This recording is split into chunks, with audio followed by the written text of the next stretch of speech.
em primeira mãe. Oferecimento Árvore. Entre que a casa é sua.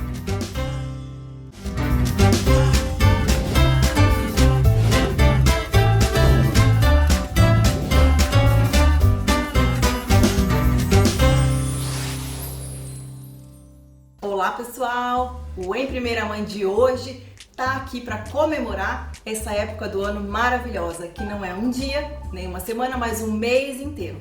Eu já tô também no clima e hoje, pra gente comemorar as festas juninas, eu trouxe duas receitinhas fáceis que a gente pode fazer com os nossos filhos, com a ajuda deles.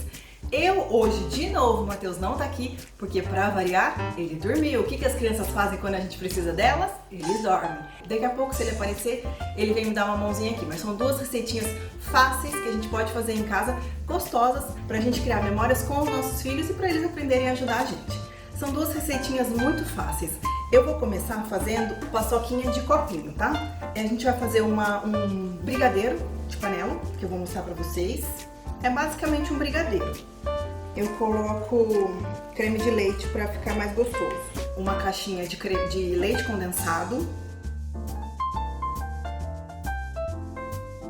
E a gente coloca o creme de leite para ficar mais cremosinho. Uma caixinha de creme de leite. Uma caixinha de leite condensado, uma caixinha de creme de leite e uma barrinha de chocolate. Eu vou colocar duas, porque fica mais gostoso, mas se você quiser colocar só uma, fica ótimo também, dá certo. Pode até virar um creme com cara de brigadeiro. Não precisa dar o ponto de brigadeiro, você pode fazer ele mais molinho, porque vai ficar no copinho, então não tem problema se ficar bem molinho. É a hora de colocar o chocolate, porque eu não preciso que ele fique tão durinho, porque não é ponto de brigadeiro de enrolar, então não precisa. Então eu vou colocar o chocolate derretido agora.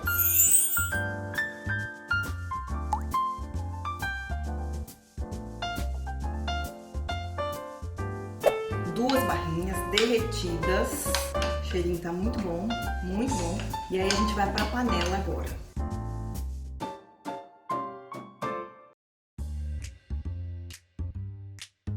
Ele fica, não pode nem ficar tão durinho, se você for usar na sua casa com colherzinha normal, tudo bem. Mas se você fizer ele muito durinho com essa colherzinha de plástico, ela não resiste, não aguenta, né?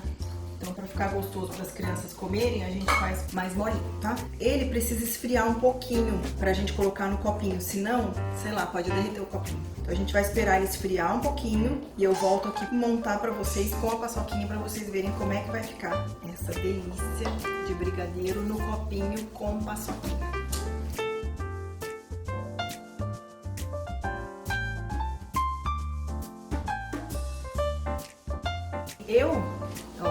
Tenho esse copinho aqui, né? Mas se você tiver em casa algum copinho pequenininho que você queira, ou aquele outro copinho de café, dá pra fazer do mesmo jeito, tá? Eu vou colocando com bastante cuidado pra não sujar do lado, pra ficar bonitinho, mas não tem problema, porque depois a paçoquinha vai cobrir, tá? Então não vai ficar feio. Enche o copinho. Outra coisa que as crianças podem ajudar a gente, encher o copinho. Não enche até a boca, né? Que a gente vai completar aqui. Com cuidado também pra não ficar muito fora, né? Não sair tanto. Ó, vou colocar aqui, mas ainda não tá pronto, hein? Brigadeiro de paçoca. Quebra uma paçoquinha. Ó, comprei a paçoquinha de bolha. Vocês vão ver que depois que quebra, a paçoquinha rende. Nossa, uma paçoquinha dá e sobra aqui, tá? Ai, que delícia. Adoro paçoquinha, amendoim, tudo que tem em festa junina. Não preciso nem dizer que me lembra a minha infância, né? Minha infância lá em Minas Gerais. Delícia, gente, delícia. Ó, gente, ó. Fez isso, completou com a paçoquinha. Como eu disse, eu adoro paçoquinha, então eu coloco bastante, entendeu? Tem gente que não gosta tanto, só coloca no limite que gostar e tá tudo bem. Olha que belezinha. Ó, crianças, é isso que elas vão fazer. Quebrar a paçoquinha, quebrar o chocolate, pôr o chocolate no copinho. É isso aí que o Mateuzinho tinha, né? Era o combinado que ia estar me ajudando, mas tudo bem. Dormiu. Pronto. Olha que bonitinho. Vou pôr as minhas colherzinhas aqui. Daqui a pouco eu vou ter degustadores para o nosso brigadeiro. Eu gosto, para falar a verdade, de comer ele morninho já. Adoro bolo morninho brigadeiro molinho, mas não é todo mundo que gosta, então vocês podem deixar. Se for colocar na geladeira, daí tem que deixar o ponto da panela mais molinho ainda, gente, aí bem molinho, porque senão ele endurece e aí vocês não conseguem comer com a colherzinha, tá bom? Então esse foi o nosso brigadeiro de paçoca, receita de festa junina. Agora eu vou ensinar outra receita também super fácil, que é uma delícia, que as crianças também podem ajudar.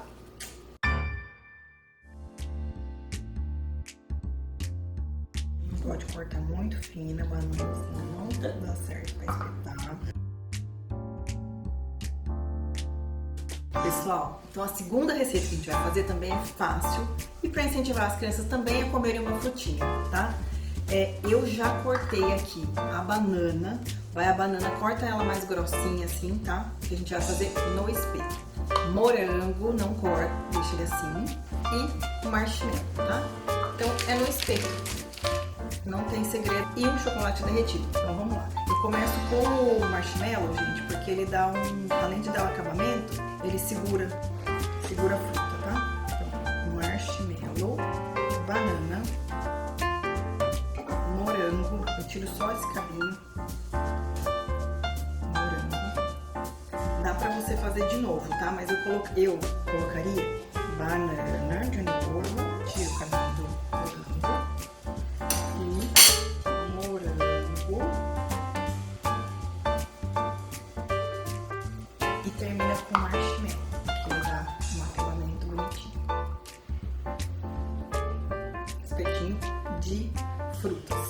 E aí, gente, a ideia é colocar o chocolate, passar no chocolate, pode deixar assim se você quiser, mas, né, pra eles ficar mais atrativo, né, passa no chocolate,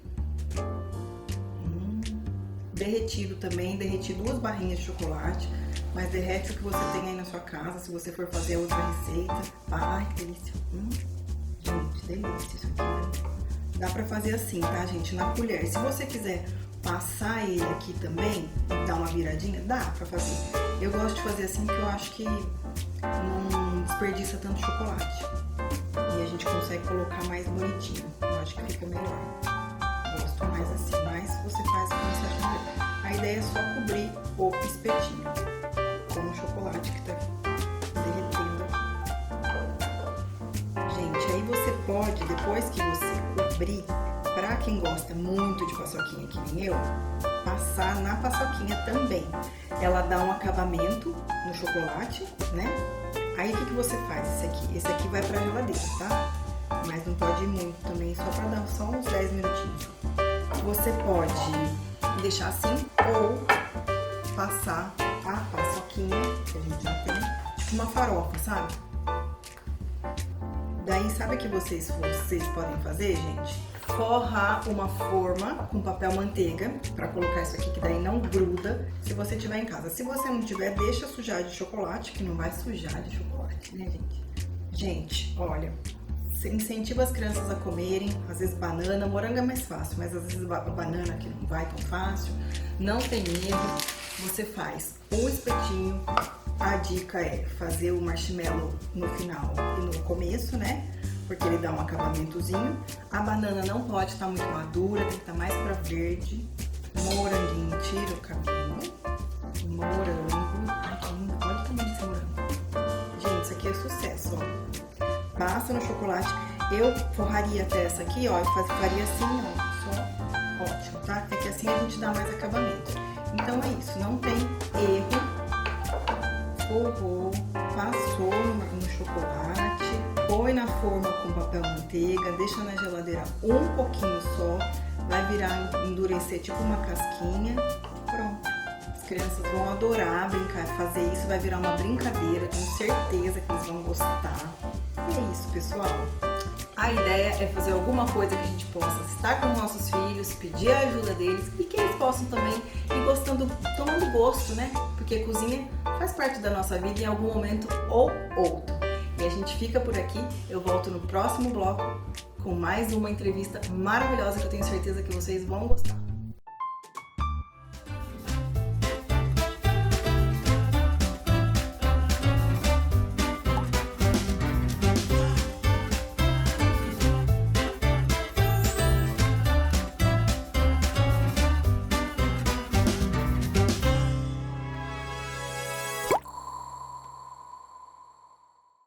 Em Itatiba, vem aí um lugar que combina conforto, lazer e o melhor da cidade como você nunca viu.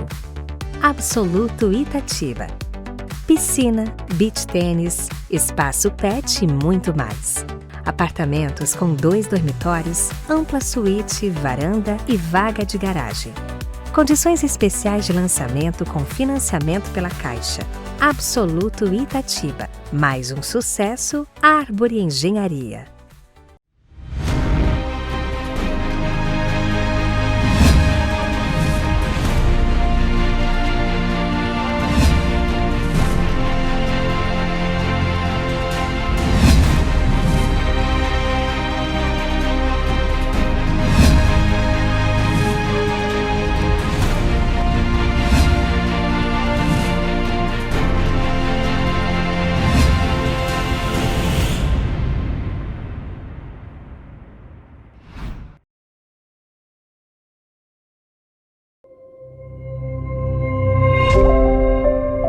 Pessoal, é isso aí. Voltando agora, esse bloco tá mais que especial. A gente tá aqui de festa junina e eu trouxe para essa mulher maravilhosa que eu já tinha muita vontade de entrevistar e chegou o grande dia. Lê, trouxe para você um brigadeiro que a gente fez lá. Brigadeiro com paçoca. Brigadeiro com paçoca. E sempre quis entrevistar a Lê. Pô, claro, deve comer. Mas o nosso papo hoje é sobre maternidade, sobre filho, e eu quero conversar com você sobre isso. Já conversei com a Lê em outros momentos, mas eu quero agora dividir com vocês. Por quê? Você já foi entrevistada assim? Não, Não. assim não. Não. Eu já fui entrevistada em podcast. Ah lá, viu, gente? Já Olha participei de só. alguns podcasts, mas agora de entrevista assim, nunca foi. Pronto, Primeira vez. chegou a vez. E para falar de um assunto que a gente já sabe que a gente gosta, E né? a gente toda vez que para conversar, A gente fala disso, né? porque não tem jeito de não falar de filho, né? Quem tem filho fala de filho. Mas me conta, como você, quando você engravidou do Malik, foi planejado? Você sempre sonhou em ser mãe? Era um sonho que você tinha ou não? Não era? Não era um sonho que eu tinha, não. Não. Eu acho que eu sempre falo isso, na minha lista de sonhos, de prioridades, ser mãe estava lá uma das últimas opções. Aí eu encontrei também o meu esposo, né, antigamente meu namorado, que também não tinha muito essa pretensão. Então a gente não tinha esse sonho de ser pais, né? Óbvio, poderia mudar com o tempo, mas até então não tínhamos. E aí, quando eu descobri que eu estava grávida, foi algo muito difícil para mim. Foi uma coisa que eu não consegui lidar, né, a princípio. Foi uma coisa que até entrar na minha cabeça. A aceitação daquela situação foi complicada. E o processo também de conexão, né, com o bebê, que a gente fala tanto hoje, que é tão importante desde a primeira vez que você descobre que você está grávida, a conexão, que isso faz bem para o desenvolvimento da criança. Eu perdi muito isso nos primeiros meses meus de gestação, justamente porque não era o meu planejamento de vida. Foi um puerpério difícil, esse período, assim, pós? O pós, mas assim, na gestação mesmo. Logo quando eu descobri que eu tava grávida, porque eu descobri que eu tava grávida 15 dias antes de casar. Ai, olha, gente, olha que história, gente. Loucura, essa história eu não sabia. Naquela loucura de casamento. E meu casamento, na verdade, eu planejei sozinha, tudo, né? Foi um casamento muito simples, mas eu planejei tudo sozinha. Então eu tava naquela loucura de casamento e sentindo umas coisas diferentes, umas dores diferentes, que tudo que eu pude ter na gestação eu tive. Eu tive tudo que você imaginar, enjoo até o 9º mês, foi assim, terrível. Você teve também, Lê? Tive. Você também teve? Eu tive enjoo até o 9º mês. Eu também tive. Do Matheus, da Sofia melhorou. Menino, né? Fala que o menino dá esse dizem enjoo, que né? Sofia, e aí eu acho que intensificou mais o meu enjoo mesmo. E eu também, psicológico, né? O psicológico da gente mexeu muito comigo. Sim. Essa questão da gestação. E essa negação minha. Então eu fiquei no fundo do poço realmente. Literalmente. A minha saúde emocional ficou muito debilitada nesses primeiros meses aí de gestação. Eu fui começar a ter uma conexão com a barriga, né? Logo depois que eu descobri que era menino. Ai, que interessante. Eu me arrependo muito hoje, Bá, de não ter feito, por exemplo, um ensaio fotográfico de grávida. Eu não fiz, né? E o chá revelação eu não fiz. Muito porque, pra mim, tipo, tava sendo... um processo, Eu falo hoje abertamente sobre isso. Tava sendo um peso pra mim ter aquela gestação. Não queria. E eu fui lendo muito depois, né? Eu gosto muito de ler, de conhecimento, de muitas coisas. Sim. Eu falei, eu acho que agora não seria diferente. Eu preciso conhecer, preciso saber. E entender por que eu tô passando por isso. Sim, Hoje, o Malik tem 3 anos. Eu entendo muito porque ele veio na minha vida. Sim, né? com certeza. Ele é Sempre vem tudo essas que eu respostas. tenho. É o meu sol, meu raio de luz, não dá pra minha explicar. motivação de vida. Mas no começo foi bem difícil. A gente não pode romantizar isso, não. Não pode, é o que a gente sempre fala assim no programa, que a gente evita fazer e a gente não quer fazer é romantizar a maternidade. Não dá. Ela é maravilhosa, né? Hoje a gente vive, quando a gente se encontra, a gente fala tanto que eu tô surpresa de ouvir essa história, porque quando você fala do Malik, seu olho brilha, não tem como não brilhar, né? verdade. Que a gente fala dos nossos filhos. Eu tô surpresa assim, de ouvir, porque a maternidade preenche a gente, mas ela não é nada romântica, não. Não tem. Não É tem. difícil. Não é difícil. O peso é difícil, da é difícil. responsabilidade de criar um filho também, eu acho que foi isso que quebrou eu também. Passa sabe? mal os 9 meses, não é fácil, Não, né? é. Eu tive enjoo, tive também dor de cabeça. Às vezes teve uma vez que eu tomei remédio, eu fiquei 2 dias fechada no quarto, assim, de não saber se era dia, se era noite. Eu tive esse momento. Até um dia que meu irmão chegou, olhou pra mim e falou assim pra mim assim, Lê, ele não me chama de Lê, ele me chama de Tícia. Tícia, você vai levantar ou você vai ficar assim? Você não entendeu por que o Malik veio na sua vida ainda? Porque ele tinha acabado de passar por um momento de ser pai Sim, também, sim. né? De ter tido a Dandara, eles estavam vivendo aquela euforia. Diferente de nós, eles tinham planejado ter a Dandara. Então, assim, a minha cunhada foi a mãe que eu não tinha naquele momento, porque eu não tive mãe, né? Perdi minha mãe com 11 anos.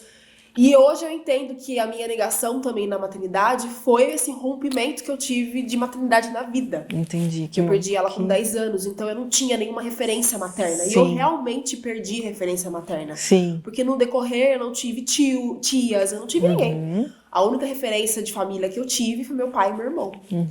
E a minha avó, né? Que na medida do possível ela tentou ajudar a gente, né? Minha avó paterna. A mãe do meu pai. Então, assim, eu fiquei assim, nossa, como que eu vou ser mãe se eu não tive mãe? Como que eu vou conseguir dar amor se eu não tive amor de mãe, assim, né? Eu perdi muito cedo. Poucas coisas eu lembro da minha mãe.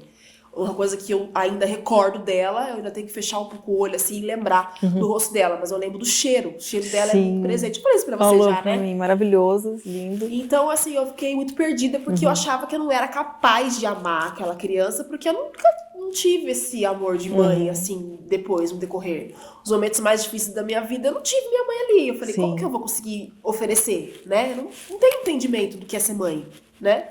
E eu tava errada, totalmente errada. Porque realmente, hoje, conversando com a Karen, que é psicóloga, ela fala, né? Que isso é algo que a gente desenvolve. Com certeza. Mas, assim, eu acho muito potente a ancestralidade também da gente, né? Sim, maravilhoso. Eu acho que o amor ancestral que minha mãe deixou, é possível que eu dê esse amor pro Malik, né? Não é possível, gente.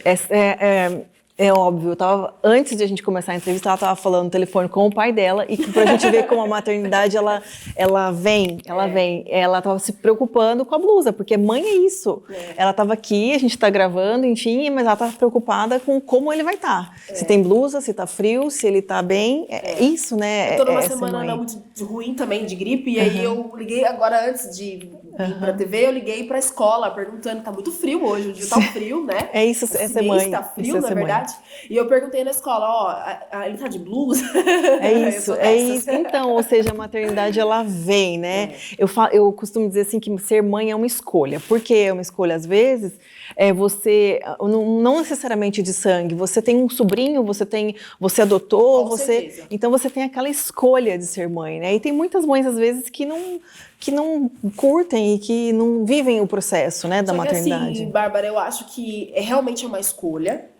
E eu acho que a saúde mental nossa tem que estar bem. Tem, verdade. Eu hoje consigo identificar que eu devo ter tido em algum momento alguma recaída depressiva. Sim. Alguma coisa depressiva ali na minha gestação. É algo que a gente fala muito pouco também. Né? Essa depressão gestacional que muitas mulheres passam. E no puerpério, né? Que é o momento mais difícil. Só que pra mim, no puerpério, eu já tive o traquejo. Porque a gente né? Da correria, a gente é vida louca. É isso aí. Daí a gente é vida louca, cabulosa, né? Brincando aqui com você. Então, a gente, na verdade, não tem tempo muito, não. Ou vai, tem que fazer mesmo. É isso aí. Eu acho que eu dei um limite. Eu me dei um limite pra ficar depressiva, pra ficar ruim.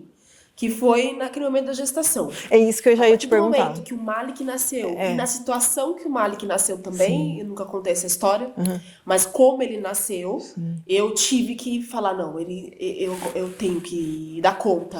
É eu que ele tem. É eu que ele tem. Né? E depois também, muitas pessoas incríveis passaram pela minha vida, estiveram, ainda estão na minha vida, que me ajudaram a enxergar o propósito disso tudo, né? Da maternidade. Minha cunhada, como eu já falei, a Gabriele, e posso agora dar pra ela, já falei, mas agora, né, aqui numa entrevista, registrado, quanto que eu amo, enquanto ela foi importante na minha vida como mãe, né, como maternidade. A Mari Custódio, nossa, né, Mari, ela me carrega, é uma mãezona pra mim, eu amo muito ela. Tenho muita gratidão, eu acho que ela realmente é uma enviada de algum ancestral meu pra me ajudar. Sim. E outras pessoas, né, sempre alguma fala, alguma conversa de alguma mamãe, né. E a minha profissão é gostosa, porque a gente vai passando... Você troca muito, né? Eu troco muito com muitas pessoas. E aí isso vai aliviando, eu vou entendendo como que é as coisas. Vou conversando com mães mais velhas e falo, Lê, calma. Aquela frase chata, mas realmente é real. Vai passar. É só uma fase. É chata, porque quando eu costumo dizer assim, né? Que a gente ouve muito essa frase, vai passar. No momento que a gente tá vivendo, mas no momento que você tá vivendo, e daí você fala assim, não é isso que eu quero. Eu sei que vai passar, mas vai passar por cima de mim. Eu quero que você venha aqui me dar um abraço e me chorar, caramba. Vai passar, acho que em cima de mim, porque não é possível, né? Às vezes a gente tá tão desesperado, né? E esses momentos que você fala que viveu, e eu perguntei do puerpério quando nasceu, eu tive essa dificuldade, assim, no puerpério, não de conexão, assim, acho que a conexão foi rápida, mas na questão de você se parece que você não se olha, você não se vê, né? Não. Você se olha no espelho, cadê essa pessoa que eu era? O Malik tá com 3 anos agora, e eu fui começar a me enxergar novamente agora. Agora, é isso. 3 anos depois. É isso. É bem isso. É bem isso. Eu converso muito com os meus amigos do trabalho. Eu falo muito pra eles que é muito complicado pra gente, como mulher, porque a gente enfrenta esse mundão aí, né? E ele é um pouco injusto às vezes com a gente.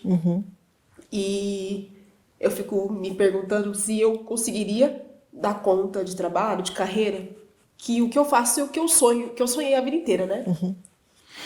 No meu trabalho como jornalista, independente se eu vou estar aqui na ITV ou não, qualquer outro momento, mas é o que eu sonhei pra minha vida. E você sabe que conciliar carreira com maternidade, com filho, é muito complicado. Essa é a próxima pergunta que eu ia te fazer. Às vezes a gente tem que escolher dar um passo ou parar, né? Deixar os nossos sonhos para poder criar uma criança. A gente não sabe se ele vai se adaptar com outro lugar ou com outras pessoas. Então a gente se abdica de muita coisa, né? Muita. E para mim eu acho que foi um dos maiores desafios. É o maior desafio. Porque eu sempre fui muito centralizadora, individualista, né? Eu sempre pensei muito em mim. Eu fui criada a pensar em mim. Faz seus corre, porque ninguém vai fazer por você. E aí, quando eu tive o Malik, eu tive que parar de olhar pra mim para olhar para um outro ser humano que necessita de mim. É isso que a maternidade faz. E aí, a maternidade faz isso com a gente, né? E eu acho que é o maior exercício de amor ao próximo. É te ensinar realmente a se doar por uma pessoa que vai te olhar no final do dia e te desejar a maior coisa do mundo. Você é o exemplo dela, né? Eu filho que eu sou maravilhosa. Né?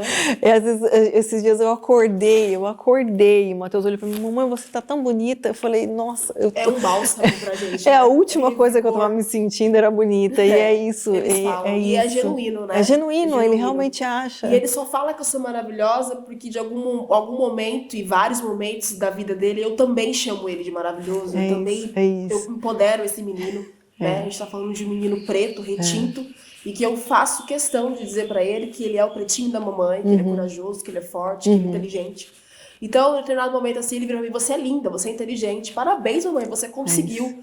E aí eu falo, nossa, como que esse menino fala isso pra mim? Porque a gente fala isso pra ele. Com certeza. Então a gente entende que não tem como a gente criar um ser humano com todos esses detalhes e não reverter pro mundo, pra sociedade. Que o meu maior desafio é qual é o tipo de ser humano que eu tô colocando no mundo. Outra pergunta exatamente que eu ia te fazer é isso. Você tem algum valor que você não abre mão de passar para ele? Que você fala, isso eu quero ensinar pro meu filho? Duas coisas. Eu acho que primeiro é essa, um ser humano decente pro mundo.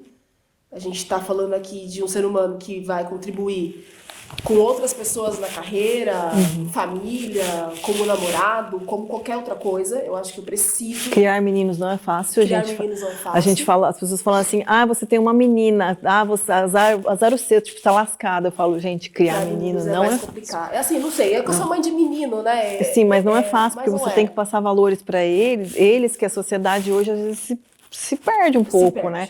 A gente quer criar um homem decente, não é isso? Decente. É isso. Mais do que isso, né? E não é fácil, não. O Malik, né?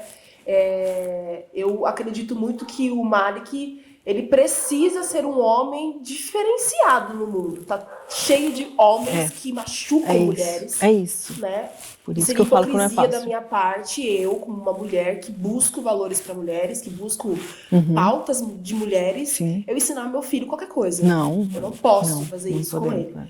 E uma coisa que eu levo muito pro Malik é o valor ancestral preto, né? A negritude dele. Sim, né? sim. É uma coisa que é um valor que eu não abro mão. Não é uma coisa pesada, porque eu acho que não é pesado, só que assim, se eu não ensinar pra ele, ele vai aprender no mundo. Sim, e o mundo ensina de uma forma muito pior, né, Bárbara? Então eu prefiro que em casa ele saiba quais são os ancestrais dele, da onde ele veio, o empoderamento que ele tem enquanto homem preto, a importância dele no mundo, entendeu? Para que quando ele for realmente pro mundo, com a idade que ele tenha preparado para isso, ele seja pelo menos parcialmente preparado. Sim, perfeito. Porque eu sei que... a gente tenta preparar, mas... praticamente a gente não consegue, né? Porque a vida eu acho que o maior isso, medo dos pais é esse. A gente ensina tudo, mas será que vai dar certo? Insegurança. A gente não vem com manual, a gente nunca sabe se tá... Esses dias eu estava numa situação lá em casa e eu tinha que decidir. E aí eu falo, por que eu tenho que decidir? Eu não tenho manual, eu não sei, sabe? Às vezes a gente não sabe, não tem. A gente não se pega se olhando e falando assim, meu Deus, o que eu faço? Porque eu não sei, né?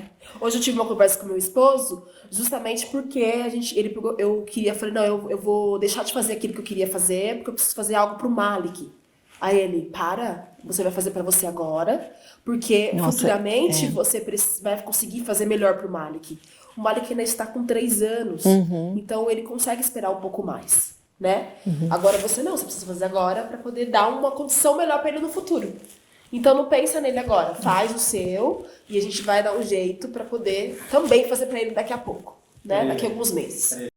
Lê, aproveitando o nosso papo, puxando o gancho do que você está falando, como que é essa sua rede? Você tem rede de apoio para... É terrível. Tem, né? É terrível. Não é? Como é que você faz para conciliar essa mulher que trabalha desse jeito que trabalha? É complicado.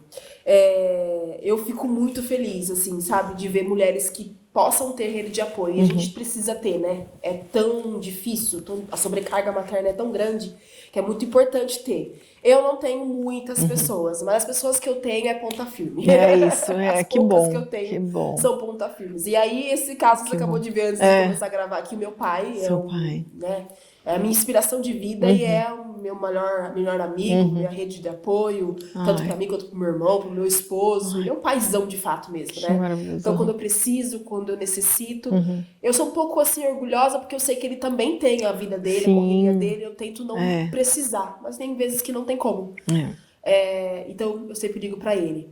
A minha sogra, por mais longe que ela esteja, né? Ela mora em São Paulo, mas assim, quando a gente precisa, quando a gente pede... ela tá sempre à nossa disposição. E o meu irmão, com a minha cunhada, que é a Gabriela, são as pessoas que me ajudam. Então, essas 3 pessoas, literalmente, que eu tenho. Porque não é fácil, né? Não é fácil conciliar a vida com... É o que você falou, nós temos nosso sonho, nós temos uma vida, né? Que essa vida se perde e realmente não ter rede de apoio. A gente fala sobre isso. Por que eu falo isso? Porque a saúde mental da gente... passa por isso, E às vezes a gente deixa de fazer algumas coisas por conta de não ter rede de apoio. Sim, com certeza. Isso acaba, né, travando, né, algumas coisas da sua vida. Te prejudica a sua vida. Prejudica a sua vida. Seu mental. Muitos sentidos. Então, assim, é importante ter. E é importante pedir ajuda, pedir apoio, né? Com certeza. Gente, eu fiquei falando aqui, nem parece que passou o tempo. Não parece que passou o tempo. Eu vou fazer uma petição aqui, é pouco tempo. É muito pouco tempo, foi muito pouco tempo, né? Eu precisaria mesmo demais. E adorei falar assim, maravilhoso. Foi uma honra, de verdade, trocar essa ideia com você. Faltou coisas para falar, assim, né? Faltou tempo. Eu quero agradecer agradecer de verdade a Rúbia, que fez minha maquiagem, Tá linda. a For You, que emprestou as roupas pra gente. Muito obrigada de verdade, de coração. A gente encerra o programa de hoje, assim, muito feliz com o nosso brigadeiro. Clima de festa junina, em clima que a de gente festa adora. junina, para adoçar a sua vida, nosso presente. E é isso, pessoal. A gente espera vocês no próximo programa. Muito obrigada. Obrigada. Ó, Patrícia, essa aqui eu vou comprar, tá? Já sujei a roupa. Ficou bom mesmo. Olha a careta, hein? Mais palma, né? Corou, menino. Em primeira mãe. Oferecimento Arvore. Entre que a casa é sua.